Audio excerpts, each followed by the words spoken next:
Welcome to Jyothi TV బులెటిన్ల ముందుగా headlines చూద్దాం.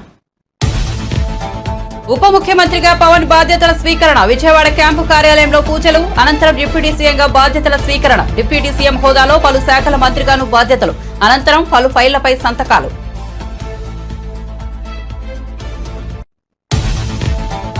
హోంమంత్రిగా బాధ్యతలు స్వీకరించిన వంకల్పూడి అనిత. బ్లాక్ 2లో ప్రత్యేక పూజల అనంతరం బాధ్యతల స్వీకరణ. మంత్రి అనితకు వేద పండితుల ఆశీర్వచనాలు. బొకేలు అందించి ఆమెకు శుభాకాంక్షలు తెలిపిన పార్టీ నేతలు, ఉన్నతాధికారులు.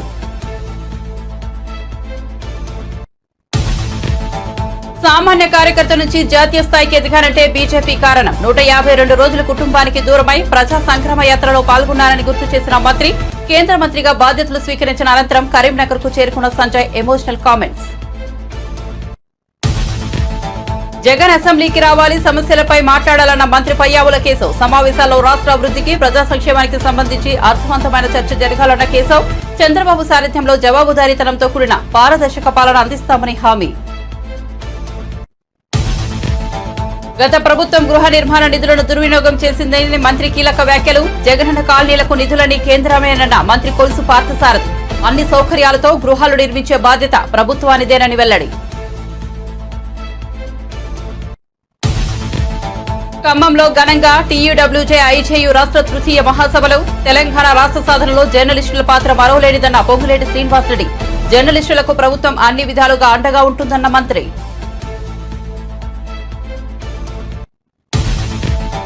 హరీష్ రావుకు డిప్యూటీ సీఎం బట్టి విక్రమార్క కౌంటర్. గత 10 ఏళ్ల పాలనను హరీష్ రావు మర్చిపోయారా అని ప్రశ్న. బీఆర్ఎస్ ప్రభుత్వంలో జరిగిన సంఘటనలు చూస్తే కడుపు తరుక్కుపోతుందని వెల్లడి.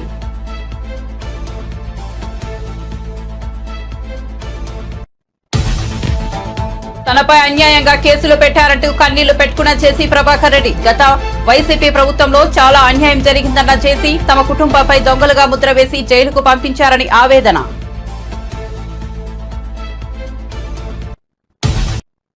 ఇక వార్త వివరాల్లోకి వెళ్తే, ఇటీవల జరిగిన సార్వత్రిక ఎన్నికల్లో తిరుగులేని విజయం సాధించిన జనసేన చీఫ్ పవన్ కళ్యాణ్ ఆంధ్రప్రదేశ్ ఉప ముఖ్యమంత్రిగా బాధ్యతలు స్వీకరించారు. అనంతకుముందు విజయవాడలోని క్యాంపు కార్యాలయంలో ప్రత్యేక పూజలు చేశారు. డిప్యూటీ సీఎం హోదాలో పంచాయతీరాజ్, గ్రామీణాభివృద్ధి, పర్యావరణ, అటవీ, శాస్త్ర సాంకేతిక శాఖల మంత్రిగాను బాధ్యతలు స్వీకరించారు. అనంతరం పలు ఫైళ్లపై మంత్రి హోదాలో సంతకాలు చేశారు. బాధ్యతలు చేపట్టిన పవన్ కు అధికారులు, ఎమ్మెల్యేలు అభినందనలు తెలిపారు. మంత్రులు నాదెండ్ల మనోహర్, కందుల దుర్గేష్, ఎంపీ తంగెళ్ల ఉదయ్ శ్రీనివాస్, ఎమ్మెల్యే వంశీకృష్ణ శ్రీనివాస్ యాదవ్, పిఠాపురం మాజీ ఎమ్మెల్యే వర్మ తదితరులు పవన్ ను కలిశారు.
ఏపీలో శాంతి భద్రతలకు విఘాతం కల్పించాలని చూస్తే సహించేది లేదని హోంమంత్రి వంగల్పూడి అనిత హెచ్చరించారు. హోంమంత్రిగా సచివాలయంలో బుధవారం ఆమె బాధ్యతలు స్వీకరించారు. అనంతరం మీడియాతో మాట్లాడుతూ 100 రోజుల యాక్షన్ ప్లాన్ తో ముందుకెళ్లనున్నట్లు తెలిపారు. గంజాయి, డ్రగ్స్ రవాణా తగ్గించడమే లక్ష్యంగా పనిచేస్తామన్నారు. పోలీసుల్లో గత ప్రభుత్వ ఆలోచనలతో ఉన్నవారు పక్కకు తప్పుకోవాలని కోరారు. తప్పు చేసిన వారికి శిక్ష తప్పదని హెచ్చరించారు.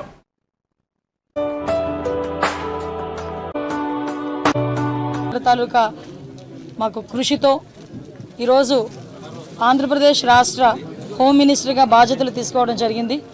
ఈరోజు అందరికీ కూడా మా అందరికీ కూడా గుర్తుండిపోయే రోజు. ఎందుకంటే ఎన్నో స్ట్రగుల్స్ ఫేస్ చేసి ఈరోజు అధికారంలోకి వచ్చిన తర్వాత కూడా సామాన్య మధ్యతరగతి కుటుంబానికి సంబంధించిన నేను ఒక సామాన్య టీచర్ని హోమ్ మినిస్టర్గా చేసిన చంద్రబాబు నాయుడు గారికి, లోకేష్ గారికి, పవన్ కళ్యాణ్ గారికి, ఎన్డీఏ లీడర్స్ అందరికీ కూడా, ముఖ్యంగా నా పాయకరపేట నియోజకవర్గ ప్రజలందరికీ కూడా పేరు పేరున ధన్యవాదాలు, నమస్కారాలు తెలియజేసుకుంటున్నా. ఏదైతే చంద్రబాబు నాయుడు గారు మా మీద పెట్టిన ఈ గురుతర బాధ్యతని సమర్థవంతంగా నిర్వహిస్తామని, దానికి ప్రతి ఒక్కరు కూడా సహాయ సహకారాలు అందించాలని నేను మనస్ఫూర్తిగా కోరుకుంటున్నా. ఏదైతే లాస్ట్ 5 yearsలో లా అండ్ ఆర్డర్ విషయంలో చాలా ఇబ్బందికరమైన పరిస్థితులు ప్రజలందరూ ఎదుర్కొన్నారు. ముఖ్యంగా గంజాయి డ్రగ్స్ విషయంలోని కానీ, విచ్చలవిడిగా ఉన్న గంజాయి డ్రగ్స్ నిర్మూలించడం కానీ, అదేవిధంగా అమ్మాయిల మీద జరుగుతున్న అఘాయిత్యాల మీద ఉక్కుపాదం మోపడం కానీ, రాబోయే కాలంలో లా అండ్ ఆర్డర్ విషయంలో ఎక్కడా కూడా ఎటువంటి ఇబ్బంది లేకుండా ఆంధ్రప్రదేశ్ ప్రజలందరూ కూడా సుఖ సంతోషాలతో ఉండాలని మనస్ఫూర్తిగా కోరుకుంటూ, దానికి మేమందరం కూడా కృషి చేస్తాం. దానికి ప్రజలందరి దగ్గర నుంచి కూడా సహాయ సహకారాలు అందించాలని, మీడియా పరంగా మిమ్మల్ని అందరినీ కూడా సహాయ సహకారాలు అందించాలని మనస్ఫూర్తిగా కోరుకుంటున్నాం. ఓటింగ్ సంబంధించిన బడ్జెట్ రిలేటెడ్ మీద ఈరోజు పెట్టడం జరిగింది. ఫస్ట్ బడ్జెట్ రిలేటెడ్ పెట్టడం జరిగింది. ఇంకా మేము కూర్చోవాలి, ఒకసారి ఒక మీటింగ్ కూర్చోవాలి యాక్చువల్గా. ఎందుకంటే చాలా ఇష్యూస్ ఉన్నాయి. ఇప్పుడు దిశ పోలీస్ స్టేషన్ ఆల్రెడీ దిశ చట్టం ఏమీ లేకుండా దిశ పోలీస్ స్టేషన్స్ అనేది మార్చారు. ఆ దిశ పోలీస్ స్టేషన్ అనేది పేరు కూడా మార్చాలి. అట్ ద సేమ్ టైం చాలా ఇష్యూస్ ఉన్నాయి. పోలీస్ డిపార్ట్మెంట్ వాళ్ళు చాలా ఇబ్బందులు వాళ్ళు ఎదుర్కొంటున్నారు. డిపార్ట్మెంట్ వైజ్గా ఇబ్బందులు చాలా ఉన్నాయి వాళ్ళకి కూడా. ఈవెన్ ఇప్పటికీ కూడా కొన్ని పోలీస్ స్టేషన్లోని మినిమం ఎమ్యూనిటీస్ లేకుండా వాళ్ళు ఇబ్బందులు పడే పరిస్థితి కనిపిస్తూ ఉంది. అలాంటి విషయంలోని కానీ రాబోయే సిచ్యువేషన్స్లో ఇప్పుడు గాంజా డ్రగ్స్ విషయంలో ఏదైతే ఇనిషియేషన్ తీసుకున్నామో దాని మీద కూడా ఒక టాస్క్ ఫోర్స్ ఏర్పాటు చేసుకొని దాన్ని కూడా ముందుకు తీసుకెళ్లే కార్యక్రమంలో రేపు ఫర్దర్గా మేము కూడా ముందుకెళ్తాం. ముందులాగే మేము వ్యవహారం చేస్తాము, ఇంతకు ముందులాగే మేము బిహేవ్ చేస్తామంటే కనుక అటువంటి సిచ్యువేషన్స్లో నేను చార్జ్ తీసుకోక ముందే చెప్పాను పోలీస్ డిపార్ట్మెంట్ వాళ్ళకి, అటువంటి వాళ్ళు ఎవరైనా ఇంకా బ్లడ్ అలా నడుస్తూ ఉంది అనుకుంటే కనుక ప్లీజ్ మీరే పక్కకు తప్పుకుంటే పని చేసే వాళ్ళు వస్తారు. నేను ఈ రోజు ఏదో చంద్రబాబు నాయుడు గారికో, పవన్ కళ్యాణ్ గారికో, ఎన్డీఏ లీడర్స్కో మాకో పనిచేయమని చెప్పట్లే. ప్రజలకు అనుగుణంగా పనిచేయండి, ప్రజా రక్షణ విషయంలో పనిచేయండి. మీరు ఏదైతే కాకి డ్రెస్ వేసుకున్నారో దానికి గౌరవంగా మీరు అందరూ పనిచేయండి అని చెప్తున్నా. అంటే వాళ్ళు ఏమనుకుంటున్నారంటే సోషల్ మీడియా అంటే నా పెన్ను నా పేపరు నాకు నచ్చింది రాసుకుంటాను అంటారు. కానీ నీకు నచ్చింది రాసుకుంటే నీ ఇంట్లో బీరోలో పెట్టుకోవాలి, అంతేగాని పబ్లిక్ డొమైన్లో పెడితే అది పబ్లిక్ అవుతుంది. కాబట్టి అటువంటి విషయాలు కంపల్సరీ కోర్టు లాయర్ డిపార్ట్మెంట్ లీగల్గా కూడా దాని మీద నేను ఒకసారి చూసుకుంటాను, మాట్లాడతాను. నేను ఒకటి మాత్రం చెప్పగలనండి, ఏదో అనుకోవచ్చు అనిత హోమ్ మినిస్ట్రీకి వచ్చింది అమ్మాయికి ఏం తెలుసు. నిజంగానే హోమ్ మినిస్ట్రీలో నాకు ఓనమాలంటే ఇప్పటికిప్పుడు నేర్చుకుంటున్నా, ఇంకా నేర్చుకుంటా.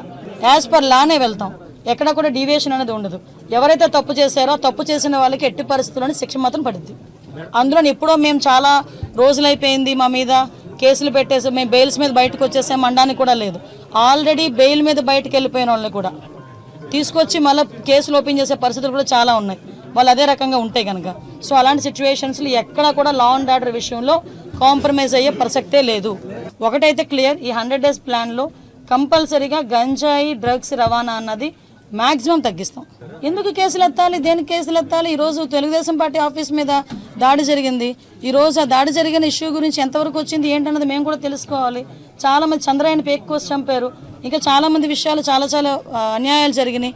అలాగని తెలుగుదేశం పార్టీ వాళ్ళ మీద కాదండి, మామూలు నార్మల్ పబ్లిక్ మీద కూడా అక్రమంగా కేసులు బనాయించిన వాళ్ళు చాలామంది ఉన్నారు, బాధితులు చాలామంది ఉన్నారు. మంత్రి నాలా లోకేష్ నిర్వహిస్తున్న ప్రజా దర్బార్ కు విశేష స్పందన లభిస్తోంది. ఉండవల్లిలో నివాసంలో బుధవారం నిర్వహించిన ఈ కార్యక్రమానికి మంగళగిరి నియోజకవర్గంతో పాటు ఇతర ప్రాంతాల నుంచి ప్రజలు తరలివచ్చి సమస్యలను విన్నవించుకున్నారు. మంత్రి నాలా లోకేష్ ను కలిశాక తమ సమస్యను వెంటనే పరిష్కరించారని విశాఖ నగరానికి చెందిన ఓ మహిళ తెలిపారు. విశాఖకు చెందిన అభ్యుదయ గ్రామీణ డ్వాక్రా రాష్ట్ర కమిటీ అధ్యక్షురాలు దేవకీదేవి ఎగ్జిబిషన్ గడువు రెన్యువల్ కోసం గత కొన్ని రోజులుగా ఉన్నతాధికారుల చుట్టూ తిరిగారు. తాము తయారు చేసుకున్న చేతి వృత్తుల ఉత్పత్తుల అమ్మకం కోసం అధికారులను గడువు కోరినా ఫలితం దక్కలేదని ఆవేదన వ్యక్తం చేశారు. బుధవారం మంత్రి లోకేష్ ను కలిశాక గంటలో సమస్య తీరిపోయిందంటూ దేవకీదేవి భావోద్వేగానికి గురై కన్నీటి పర్యంతమయ్యారు. నేను అభ్యుదయ గ్రామీణ, నా పేరు కోట దేవకీదేవి అండి. నేను అభ్యుదయ గ్రామీణ డ్వాక్రా స్టేట్ కమిటీ ప్రెసిడెంట్గా పనిచేస్తున్నానండి గత 2015 నుంచి. ఇప్పుడు గత జరిగిపోయిన 5 సంవత్సరాల్లో మేము డ్వాక్రా మహిళలు ఎన్నో కష్టాలు పడ్డాము. గవర్నమెంట్కి పేమెంట్ కట్టి లక్షలు కట్టి మేము చేసుకున్నామండి. ఆ లక్షలు కట్టినా కూడా ఎలక్షన్ కోడ్ ఉండి పోలీసు వారు పర్మిషన్ ఆపేశారు. మాకు డ్వాక్రా బజారు చేనేత. నా పేరు కోట దేవకీదేవి అండి. నేను మాజీ ముఖ్యమంత్రి జగన్ అసెంబ్లీకి రావాలని ఆంధ్రప్రదేశ్ శాసనసభ వ్యవహారాల మంత్రి పయ్యావుల కేశవ్ సూచించారు. బుధవారం ఆయన అసెంబ్లీలోని కార్యాలయంలో బాధ్యతలు స్వీకరించారు. అనంతరం మాట్లాడుతూ శాసనసభ సమావేశాల్లో రాష్ట్ర అభివృద్ధికి, ప్రజా సంక్షేమానికి సంబంధించి అర్థవంతమైన చర్యలు చర్చలు జరపాలని ఆకాంక్షించారు. ముఖ్యమంత్రి చంద్రబాబు సారథ్యంలో ప్రజలకు జవాబుదారీతనంతో కూడిన పారదర్శక పాలన అందించేందుకు కృషి చేస్తామన్నారు. జగన్ సభకు వచ్చి ప్రజా సమస్యలపై మాట్లాడాలని కోరుకుంటున్నారని పేర్కొన్నారు. ఇప్పుడు సభలో స్వపక్షమైన విపక్షమైన తామే అన్నారు. ప్రజల కోసం ఏ పాత్ర పోషించడానికైనా సిద్ధంగా ఉంటామన్నారు. బాధ్యతలు స్వీకరించిన తర్వాత ఈ నెల 21, 22 తేదీల్లో అసెంబ్లీ నిర్వహణ నేపథ్యంలో ఇందుకు సంబంధించిన దస్త్రాలపై సంతకాలు చేశారు. అనంతరం సమావేశాల నిర్వహణ తదితర అంశాలపై అధికారులతో సమీక్ష నిర్వహించారు. ఎన్టీఆర్ చిత్రపటం వద్ద నివాళులర్పించారు.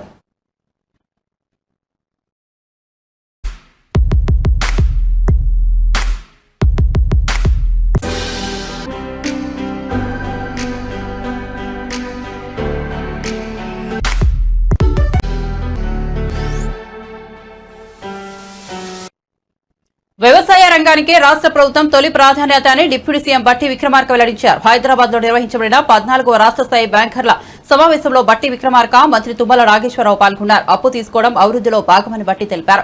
బ్యాంకులు ప్రాధాన్యత రంగాలకు ఇచ్చే రుణ పరిమితిని తగ్గించడం సంతోషకరమన్నారు. వ్యాపార రంగం అభివృద్ధిలో బ్యాంకులది కీలక పాత్ర అని, వ్యవసాయం, ఫార్మా, స్థిరాస్తి రంగాలకు త్వరితగతిన రుణాలు ఇవ్వాలని కోరుతున్నానన్నారు. అలాగే మాజీ మంత్రి హరీష్ రావుకు బట్టి విక్రమార్క కౌంటర్ ఇచ్చారు. గత 10 ఏళ్ల పాలనను హరీష్ రావు మర్చిపోయారా అంటూ ఎద్దేవా చేశారు. బీఆర్ఎస్ పాలనలో జరిగిన సంఘటనలు చూస్తే కడుపు తరుక్కుపోతోందని, రాష్ట్రంలో లా అండ్ ఆర్డర్ తమ ప్రభుత్వం ఫస్ట్ ప్రియారిటీ అని వెల్లడించారు. అవాంఛనీయ సంఘటనలకు పాల్పడే వ్యక్తులకు మాత్రం ఉక్కుపాదంతో అణిచివేసి కఠిన చర్యలు విధిస్తామని హెచ్చరించారు. ముఖ్యమంత్రి రేవంత్ రెడ్డి గారు కూడా స్పష్టంగా రుణమాఫీ చేస్తామని చెప్పి పార్లమెంట్ ఎన్నికల కంటే ముందు కూడా చెప్పడం జరిగినటువంటి పరిస్థితి కూడా మీకు తెలిసింది. Chief minister, the entire cabinet colleagues and the party fully committed towards the waiving of the crop loans. రుణమాఫీ మేము చేస్తామని చెప్పిన మాటని తూచా తప్పకుండా అమలు చేస్తాం కూడా. ఎవరికైనా సందేహాలు ఉంటే, లేకపోతే ఎవరికైనా రాజకీయ పరమైన ఆలోచనలు ఉంటే వాళ్ళ ఆలోచనలు వాళ్ళు చేస్తూనే ఉండమని చెప్పండి. మేము చేసే పని మాత్రం స్పష్టంగా చేస్తాం. ద వే రైతు బంధు ఏరో అని ప్రచారం చేస్తే ఏది చూపించాం. అట్లాగే రుణమాఫీ కూడా మీ ఆలోచన మీకు ఉండొచ్చు. మీరు ₹1,00,000 రుణమాఫీ చేస్తా అని చెప్పి 5 ఏళ్ళు చేయకుండా తాత్సారం చేసి మీలాగనే మిగతా పార్టీలు కూడా ఉంటాయని మీరు ఊహించుకుంటుండొచ్చు. కానీ మేము అలా ఉన్నాం, చేస్తాం, తప్పనిసరిగా చేస్తాం. Will do that.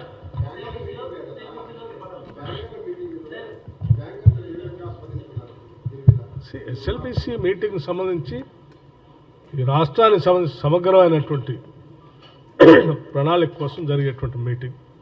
Not only loan waiver, many other things are also there. So ఆ లెండింగ్ సంబంధించి సమావేశం జరిగింది. అందులో స్పష్టంగా వాళ్ళకి చెప్పాల్సింది.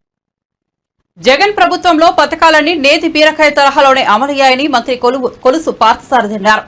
అమరావతిలో నిర్వహించిన మీడియా సమావేశంలో ఆయన మాట్లాడారు. వైఎస్ఆర్సీపీ ప్రభుత్వంలో 26 లక్షల ఇళ్లలో కేవలం 6 లక్షలు మాత్రమే నిర్మించారని తెలిపారు. పేదలందరికీ ఇల్లు అని చెప్పి సగం పనులు చేశారని విమర్శించారు. గడిచిన 5 ఏళ్లలో గృహ నిర్మాణంలో రాష్ట్రం అథమ స్థానంలో నిలిచిందన్నారు. వైఎస్ఆర్సీపీ ప్రభుత్వం యూనిట్ కాస్ట్ ను కూడా తగ్గించింది. లబ్దిదారులకు 945 కోట్ల మేర బిల్లులను కూడా ఎగ్గొట్టారు. గృహ నిర్మాణ శాఖకు ఇవ్వాల్సిన 3070 కోట్ల మేర నిధులు కూడా గత ప్రభుత్వం మళ్లించింది. పెండింగ్ లో ఉన్న ఇళ్ల నిర్మాణం పూర్తి చేసే బాధ్యత టీడీపీ ప్రభుత్వం తీసుకుందన్నారు. కేంద్ర ప్రభుత్వం ఇచ్చే నిధులు దారి మళ్లించడంతో పాటు రాష్ట్ర వాటాగా ఇవ్వాల్సిన నిధులు ఇవ్వలేదు. గడిచిన 5 ఏళ్లలో పశ్చిమ బెంగాల్లో 45 లక్షల ఇళ్లు నిర్మించారన్నారు. ఏపీలో కేవలం 6.08 లక్షల ఇళ్లు మాత్రమే కట్టగలిగారు. లేఅవుట్లలో సదుపాయాల కొరత ఉంది. మళ్లించిన నిధులు దేనికి వాడారన్నది ప్రస్తుతం ప్రశ్నగా మిగిలిందన్నారు. ఆ నిధులు రిషికొండ ప్యాలెస్ కు మళ్లించారా లేదా ఇతర అంశాలకైనా అని తెలుస్తామన్నారు.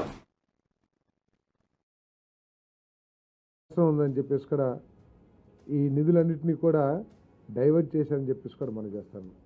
అంటే మన పరపతి ఎంతవరకు దిగజారిందంటే, కేంద్ర ప్రభుత్వం నిధులు ఇవ్వాలంటే ఒక ఎస్ఎన్ఏ అకౌంట్ అని చెప్పేసి ఒకటి అకౌంట్ ఓపెన్ చేస్తే కానీ మేము ఇవ్వము అని చెప్పేసి ఒక దశలో ఈ గృహ నిర్మాణానికి ఫండ్స్ ట్రాన్స్ఫర్స్ కూడా ఆపేసిన విషయాన్ని కూడా మీ దృష్టికి తీసుకొస్తాను.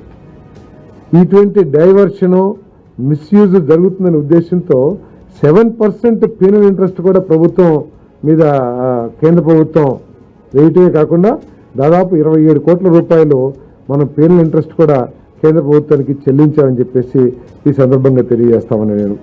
మరి మా మీద ఉన్న బాధ్యత 13.8 లక్షలు ఏదైతే పెండింగ్లో ఉన్నాయో ఇల్లులు, ఆ ఇళ్ళనన్నింటినీ కూడా పూర్తి చేయాల్సిన బాధ్యత ఈ ప్రభుత్వం మీద ఉందని చెప్పేసి మనం చేస్తాను నేను. మరి తప్పుకోకుండా ఆ ఇళ్ళనన్నింటినీ కూడా పూర్తి చేస్తానికి ఈ చంద్రబాబు నాయుడు గారి ప్రభుత్వం కట్టుబడి ఉంది అని చెప్పేసి కూడా తెలియజేస్తూ, మరి అంతేకాకుండా ఈ ఇళ్లలో మౌలిక సదుపాయాలు కూడా, మన లేఅవుట్స్లో మౌలిక సదుపాయాలు కూడా పెద్ద సమస్యగా మారిపోయింది. గత ప్రభుత్వం, చంద్రబాబు నాయుడు గారి ప్రభుత్వం ఈ మున్సిపాలిటీస్కి అతి దగ్గరలో ల్యాండ్ ఎక్విజిషన్ చేసి టిట్కో ఇళ్ళు ప్రారంభిస్తే, ఈ ప్రభుత్వంలో ఈ లేఅవుట్లని నివాసయోగ్యం లేని ప్రాంతాల్లో, నిర్మాణానికి అనువుగా లేని ప్రాంతాల్లో ఈ సైట్స్ని ఈ ల్యాండ్ ఎక్విజిషన్ చేయటం మూలంగా ఈ స్కీమ్ కుంటుపడిందని చెప్పేసి కూడా మీ అందరికీ మనం చేస్తాను నేను.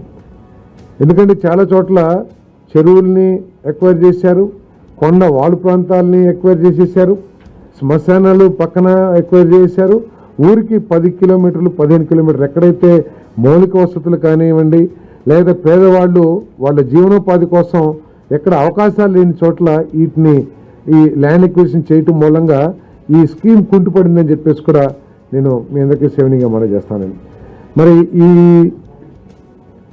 ఇన్ఫ్రాస్ట్రక్చర్ డెవలప్మెంట్ కోసం ప్రత్యేకంగా మరి ల్యాండ్ లెవెలింగ్ కానివ్వండి, లేదా రోడ్స్ కానివ్వండి, వీటికి కేంద్ర ప్రభుత్వ సహకారంతో, మరి ముఖ్యమంత్రి గారి సహకారంతో పంచాయతీరాజ్ నిధులు సేకరించి ఖమ్మంలో టీయూడబ్ల్యూజే, ఐజేయూ రాష్ట్ర తృతీయ మహాసభలు ఘనంగా జరిగాయి. ఈ మహాసభలకు మంత్రి Pongireddy Srinivasareddy, media academy chairman Srinivasareddy హాజరయ్యారు. ఈ సందర్భంగా నేతలు, జర్నలిస్టులు ఇటీవల కన్నుమూసిన మీడియా మోఘల్ రామోజీరావుకు ఘన నివాళులు అర్పించారు. అనంతరం మంత్రి పొంగిరెడ్డి మాట్లాడుతూ తెలంగాణ రాష్ట్ర సాధనలో జర్నలిస్టుల పాత్ర మరవలేదన్నారు. గత ప్రభుత్వ 10 ఏళ్ల పాలనలో జర్నలిస్టులకు చేసిందేమీ లేదని విమర్శించారు. గతంలో హైదరాబాద్ జర్నలిస్టులకు కేటాయించిన ఇళ్ల స్థలాలను అతి త్వరలోనే అందజేస్తామన్నారు. అలాగే ఖమ్మం జిల్లా జర్నలిస్టుల ఇళ్ల స్థలాల సమస్యను త్వరలోనే పరిష్కరిస్తామని హామీ ఇచ్చారు.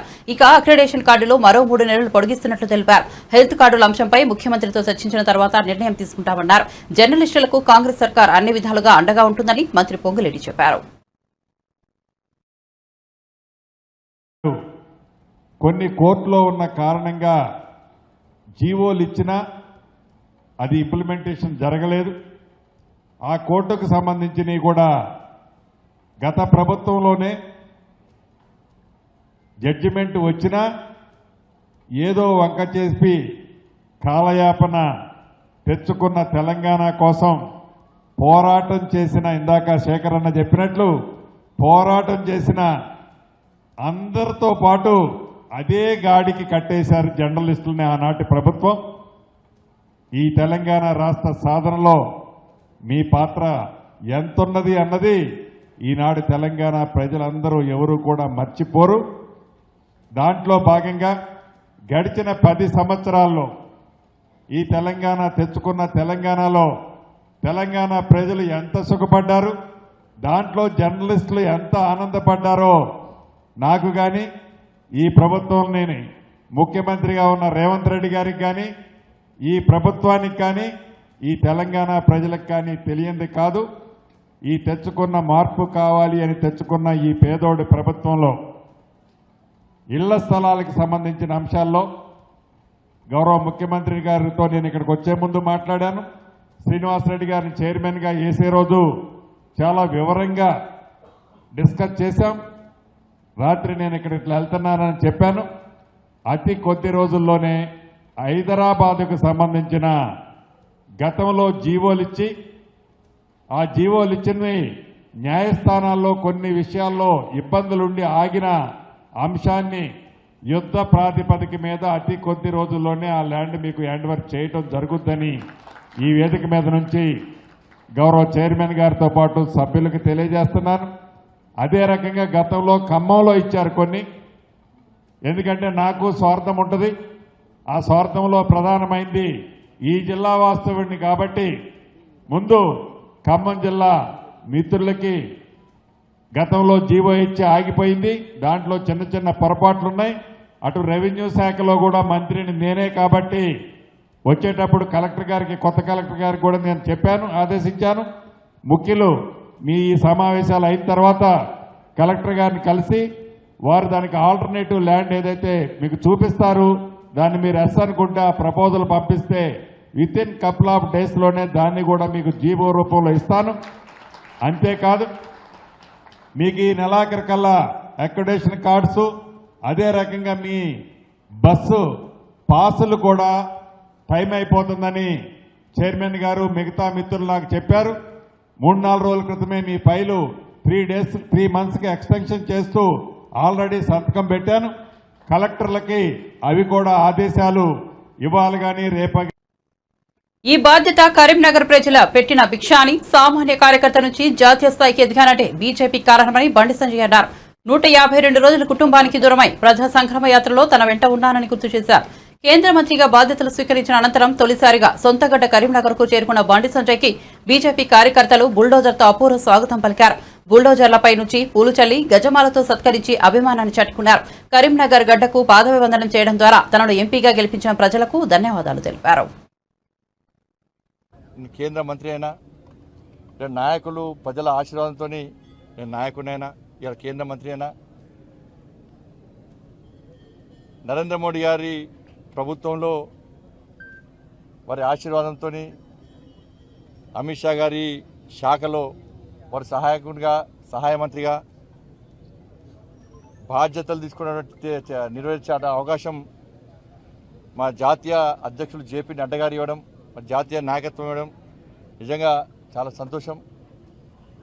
ఆ తల్లి అమ్మవారి దయతోని ఈరోజు ఈ స్థాయిలో ఉన్నా. నేను ఒక కార్పొరేటర్ స్థాయి నుంచి మన కేంద్ర సహాయ మంత్రి స్థాయికి ఎదిగిన అంటే ఇది కేవలం భారతీయ జనతా పార్టీలో మాత్రమే సాధ్యం. రాష్ట్ర అధ్యక్షునిగా ఉన్నప్పుడు, నేను రాష్ట్ర అధ్యక్షుడు ఉన్నప్పుడు ఈ తెలంగాణ రాష్ట్రంలో బీఆర్ఎస్ పార్టీ ప్రభుత్వం భారతీయ జనతా పార్టీ కార్యకర్తల మీద ప్రయోగించినటువంటి లాఠీ దెబ్బలకు ఇలా నాకు గుర్తింపు వచ్చింది. తెలంగాణ రాష్ట్రంలో బీఆర్ఎస్ పార్టీ మూర్ఖత్వ పాలనకు వ్యతిరేకంగా నా కార్యకర్తలు జైలుకు పోయిన సందర్భంలో దాని షీట్స్, కమ్యూనల్ షీట్లు, గృహ నిర్బంధాలు చేసిన సందర్భంలో కార్యకర్తల వల్ల నాకు ఇలా గుర్తింపు వచ్చింది.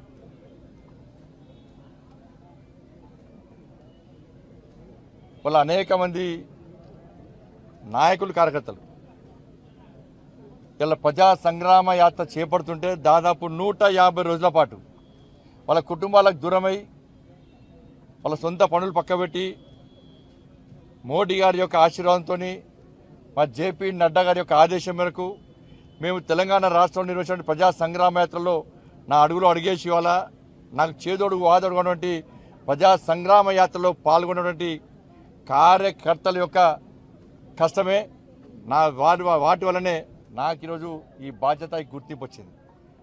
అందుకే ఇది కార్యకర్తలకు అంకితం. ఈ బాధ్యత కూడా, ఈ పదవి కూడా కార్యకర్తలకు అంకితం. ఆ రోజు కార్యకర్తలు అంత అగ్రెసివ్గా కొట్టాడుకుంటే, కార్యకర్తలు జైలుకు పోకుంటే. బస్సుల కొనుగోలు విషయంలో వైఎస్ఆర్సీపీ ప్రభుత్వం తమను దొంగలుగా చిత్రీకరించి జైలుకు పంపారని మాజీ ఎమ్మెల్యే జేసీ ప్రభాకర్ రెడ్డి తీవ్రస్థాయిలో మండిపడ్డారు.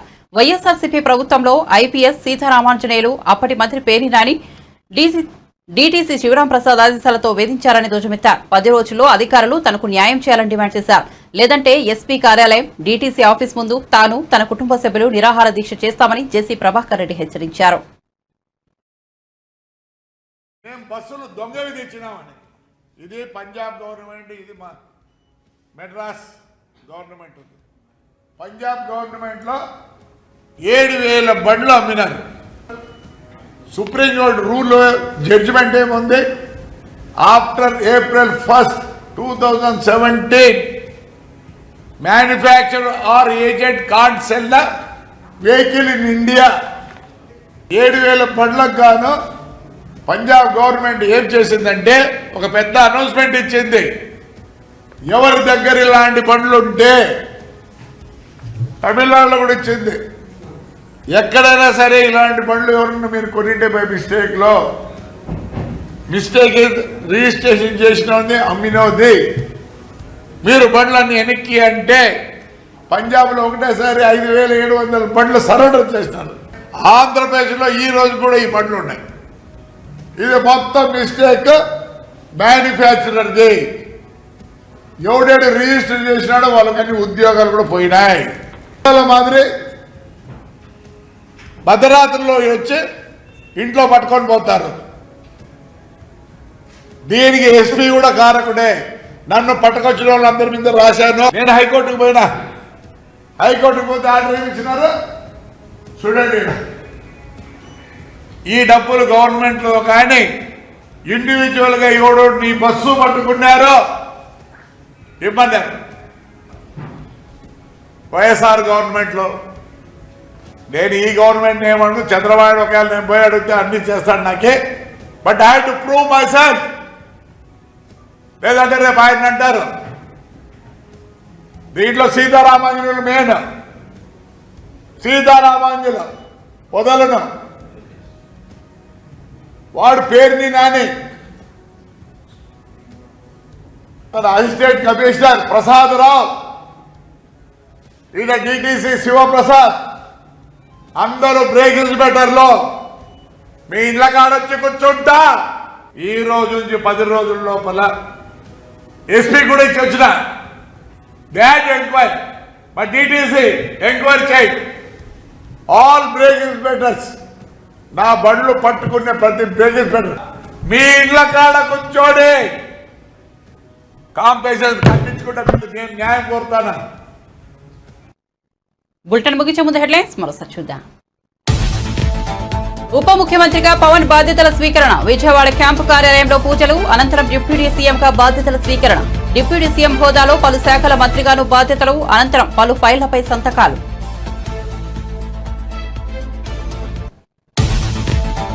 హోంమంత్రిగా బాధ్యతలు స్వీకరించిన వంగలపూడి అనిత. బ్లాక్ 2లో ప్రత్యేక పూజల అనంతరం బాధ్యతల స్వీకరణ. మంత్రి అనితకు వేద పండితుల ఆశీర్వచనాలు. బొకేలు అందించి ఆమెకు శుభాకాంక్షలు తెలిపిన పార్టీ నేతలు, ఉన్నతాధికారులు.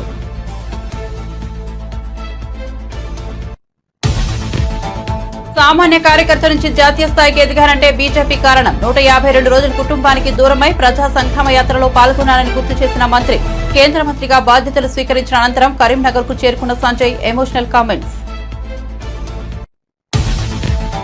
జగన్ అసెంబ్లీకి రావాలి, సమస్యలపై మాట్లాడాలన్న మంత్రి పయ్యావుల కేశవ్. సమావేశాల్లో రాష్ట్ర అభివృద్ధికి, ప్రజా సంక్షేమానికి సంబంధించి అర్థవంతమైన చర్చ జరగాలన్న కేశవ్. చంద్రబాబు సారథ్యంలో జవాబుదారీతనంతో కూడిన పారదర్శక పాలన అందిస్తామని హామీ. గత ప్రభుత్వం గృహ నిర్మాణ నిధులను దుర్వినియోగం చేసిందన్న మంత్రి కీలక వ్యాఖ్యలు. జగనన్న కాలనీలకు నిధులన్నీ కేంద్రమేనన్న మంత్రి కొలుసు పార్థసారథి. అన్ని సౌకర్యాలతో గృహాలు నిర్మించే బాధ్యత ప్రభుత్వానిదేనని వెల్లడి.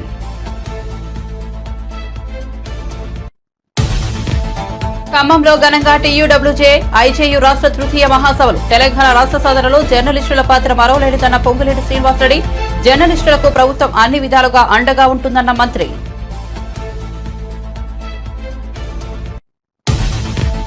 హరీష్ రావుకు డిప్యూటీ సీఎం బట్టి విక్రమార్క కౌంటర్. గత 10 ఏళ్ల పాలనను హరీష్ రావు మర్చిపోయారని ప్రశ్న. బీఆర్ఎస్ ప్రభుత్వంలో జరిగిన సంఘటనలు చూస్తే కడుపు తరుక్కుపోతుందని వెల్లడి.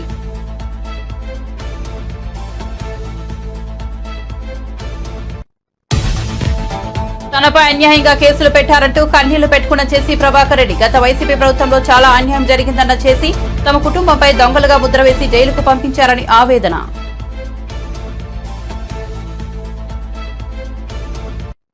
మరిన్ని అప్డేట్స్ కోసం చూస్తూనే ఉండండి జ్యోతి టీవీ.